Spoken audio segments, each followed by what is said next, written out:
आता शेवट असं झालं की हायकोर्टाने एक नोटीस दिली। त्यामध्ये असं आहे की जर यामध्ये टेक्निकली इश्यू असेल तर चौकशी करण्यात येईल।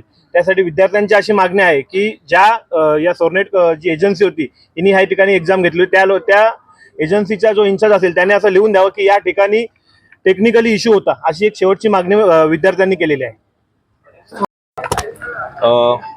हायकोर्टाची जी ऑर्डर आलेली नाही ही पूर्णपणे मोघम आहे।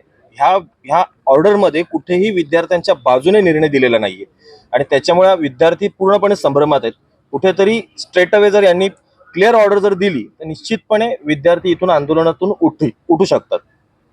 आपण जे हायकोर्टाकडे जे पत्र आलेले आहे त्या पत्रावरती आमच्या सर्वांची एकच मागणी आहे की त्या पत्रावरती समोरचे जे आता कॉर्डिनेटर आहेत इथले या कल्याण इन्स्टिट्यूटचे त्यांनी असं लेखी स्वरूपात लिहून द्यावं मुलांना की आज जी झालेली एक्झाम आहे तो त्यांच्या इथल्या प्रॉब्लेममुळे जास्त करून हा प्रॉब्लेम झालेला आहे आणि त्यामुळे इथले जेवढे आपले विद्यार्थी आहेत ते एक्झाम देऊ शकले नाहीत। तुम्ही हॉल तिकीटवरती लिहिता की 12 वाजता म्हणजे शार्प टाइमवर तुम्ही लोकांनी पोहोचायला पाहिजे, त्या विद्यार्थ्यांचे टायमिंग जर 5 वाजता झाले तर नक्कीच हा टेक्निकली इश्यू आहे।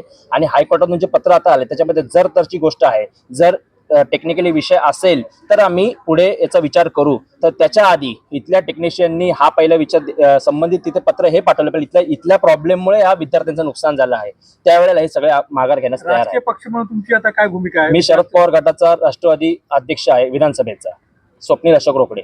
थँक्यू। आता काय भूमिका आता? आमची भूमिका हीच, आम्ही विद्यार्थ्यांच्या सोबत आहोत। आम्हाला तिकडून जर त्यावेळेला पत्र आलं तर आम्ही 100% हे माघार घेऊ। म्हणजे बोलणार विद्यार्थ्यांचं आंदोलन सुरू आहे, ज्या दिवसांची गाडी थांबून ठेवली आहे त्या तुम्ही उद्धव बाळासाहेब ठाकरे पक्षाचे आणि मनसेचे कार्यकर्ते या ठिकाणी जमले, काय प्रतिक्रिया तुमची? सकाळपासून आज इथे म्हणजे जे स्टुडंट आहेत पूर्ण महाराष्ट्रभरून लिपिकच्या परीक्षेसाठी आले, पण इथे काही सिस्टममध्ये गोंधळ असल्यामुळे जसं की कीबोर्ड चालत नव्हता, कम्प्युटर्स चालत नव्हते, बसायला नीट जागा नव्हती, प्यायला पाणी नव्हतं, म्हणजे बरेच काही त्यांना परीक्षा देता आली नाही। आणि मुलांचं असं मत आहे की जर आम्हाला कुठल्या तरी सिस्टमच्या हलगर्जीपणामुळे परीक्षा देता येत नाही तर त्याचा भुगतान जो काय आहे तो सिस्टमने भोगावा, आम्ही नाही।